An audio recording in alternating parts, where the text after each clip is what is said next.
13 तारीख की है या 14 तारीख की है या 14 तारीख की या 15 तारीख की है, कब की है अमावस्या, आइए इसके बारे में हम जाने लेते हैं। इसमें श्राद्ध का भी मुहूर्त देखे लेते हैं, पितरों के लिए तर्पण इत्यादि की पूरी चर्चा हम इसमें कर लेते हैं। सर्वपित्र जो अमावस्या है, इसको मोक्षदायिनी अमावस्या के नाम से भी जाना जाता है। मैंने पूर्व में बहुत बार कहा है कि 3 दिन में पड़ने वाली अमावस्या बड़ी विशेष है। सोमवार को अमावस्या पड़ती है तो सोमवती अमावस्या हो जाती है, मंगलवार को अमावस्या पड़ती है तो यह अमावस्या भौमवती अमावस्या हो जाती है, और शनिवार को अमावस्या पड़ती है तो यह शनिवासरीय अमावस्या हो जाती है। जो सोमवार को अमावस्या पड़ती है तो सोमवती अमावस्या तो साक्षात इष्ट का दर्शन करा दे, पुण्य इतने बढ़ते हैं। भौमवती अमावस्या पड़ती है तो जिंदगी के कुंडली के सभी दोष ही समाप्त हो जाते हैं, व्यक्ति एक बहुत बड़ी जमीन जायदाद का मालिक हो जाता है। और शनिवार को यदि अमावस्या पड़ जाती है तो शनि की 7.5 वगैरह ये तो समाप्त हो ही जाती है। सबसे आनंद की बात है कि परिवार में पुत्र वंश वृद्धि कभी भी नहीं रुक पाती और लोग निरोगी रहते हैं। शनिवार की अमावस्या की इतनी बड़ी महिमा है। तो अब के बार भगवत कृपा से शनिवार के दिन ही अमावस्या पड़ रही है, यानी 14 अक्टूबर को यह अमावस्या पड़ रही है। पितृ पक्ष की, श्राद्ध पक्ष की अमावस्या है, जिसकी अपने आप में बहुत बड़ी महिमा है। तो श्राद्धों में तो पुरखे बिल्कुल धरती पर ही उतर करके आते हैं और अपने बच्चों से, परिवार से वो अन्न की आकांक्षा करते हैं। तो सर्वपितृ अमावस्या और ये शनिवार के दिन अमावस्या पड़ रही है, इसलिए इसको शनिश्चरी अमावस्या के नाम से भी जाना जाएगा। इसमें बड़े बड़े शुभ संयोग बन रहे हैं। तो यह अमावस्या पितृमोक्ष अमावस्या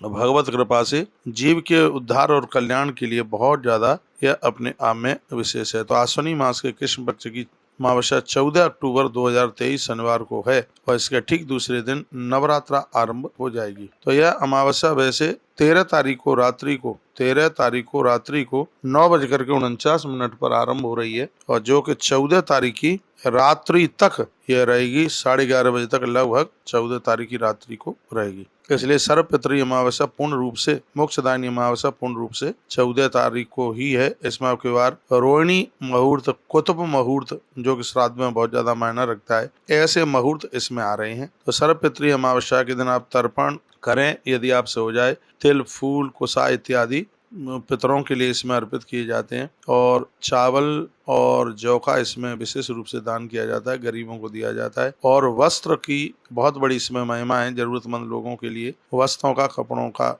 दान किया जाता है। पूर्वजों के नाम पर यह दान किया जाता है। तो अमावस्या तिथि के समय पर इसमें पितरों के लिए आप अवश्य में जरूर श्राद्ध करें, क्योंकि जिनकी तिथियां आप भूल गए हैं, जिनके बारे में बिल्कुल जानकारी भी नहीं है, उन आत्माओं को प्रसन्न करने के लिए, पूर्वजों को प्रसन्न करने के लिए अमावस्या एक बहुत ज्यादा विशेष तिथि है। और इस तिथि में होने वाला श्राद्ध पुरखों को तृप्त कर देता है और पुरखों को मोक्ष प्रदानित कर देता है। पूर्वजों को उससे मोक्ष की प्राप्ति होती है। बीच में आपने श्राद्ध करे या नहीं करे, फिर भी आप अमावस्या का श्राद्ध जरूर करना। अभी मैंने परसों वायु पुराण से निवेदन किया है, जिनके घर में 3 बेटों के बाद बेटी हुई है या 3 बेटियों के बाद बेटा हुआ है या घर में जुड़वा संतान हुई है, उनके लिए अमावस्या का श्राद्ध करना बहुत ज्यादा विशेष रूप से जरूरी है। तो मैं तो यह कहना चाहूंगा कि 2 तिथियां ऐसी अद्भुत हैं, एक है पूर्णिमा जो देवताओं को प्रसन्न करती है और एक है अमावस्या जो पूर्वजों को प्रसन्न करती है, पुरखों को प्रसन्न करती है। तो पूर्वजों की प्रसन्नता के लिए आप एक ब्राह्मण को भोजन कराएं और उसको श्वेत वस्त्र, ध्यान रखें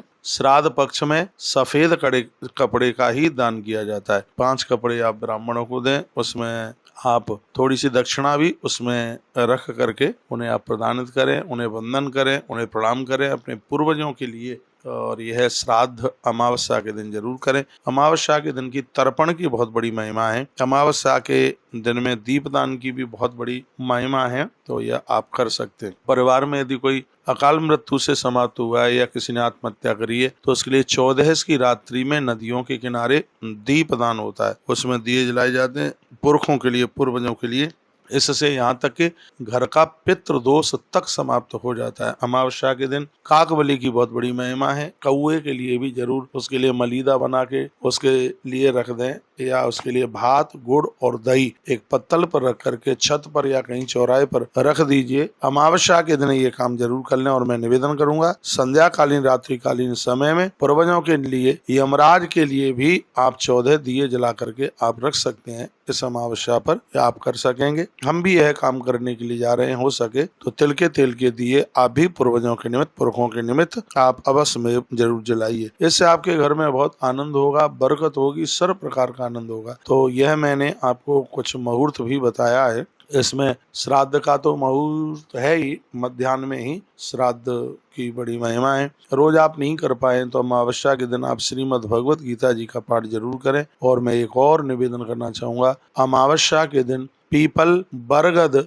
और अमावस्या के दिन बेल पत्र की जड़ों में पानी देना बहुत ज्यादा शुभ माना गया है। और ये दोनों बात हो गई है। देखो, एक तो है अमावस्या और एक है शनिवार। इतने आनंद की बात हो गई है, आप पति पत्नी दोनों पीपल देवता के सन्मुख जाइए, एक पीतल के ही लोटे में जल भर करके एक लोटा जल चढ़ाइए, 7 परिक्रमा लगाइए, एक दिया जला करके तिल का दिया जला करके रख दीजिए और वंदन कीजिए, प्रणाम कीजिए। और इससे पूर्वजों को बहुत आनंद आवेगा, पितरों को बहुत शांति मिलेगी, उनको आत्म शांति मिलेगी। तो ये मैंने कुछ अमावस्या के बारे में कुछ जानकारियां आपको दी हैं। तो इन जानकारियों को आप आगे भी शेयर कर सकते हैं, जिससे लोग और भी लाभान्वित हो सकें। ऐसे ही हमारे साथ जुड़े रहिए। और 15 तारीख से जो नवरात्र आरंभ हो रही है, नवरात्रा की भी बढ़िया बढ़िया अपडेट आपके पास में भेजते रहेंगे। एक बार हमारी राम राम ले लीजिए। इस समय मैं श्री गया जी से बोल रहा हूँ और गया जी में पूर्वजों के लिए, पितरों के लिए एक बहुत बड़ा आयोजन होने के लिए जा रहा है। इसको सत्संग टीवी पर 9:30 बजे से और तुलसी तपोवन यूट्यूब चैनल पर रोजाना आप लाइव प्रसारण देखा करें। इन्हीं शब्दों के साथ जय श्री कृष्ण, जय श्री राम, जय गौ माता, जय राधे श्याम।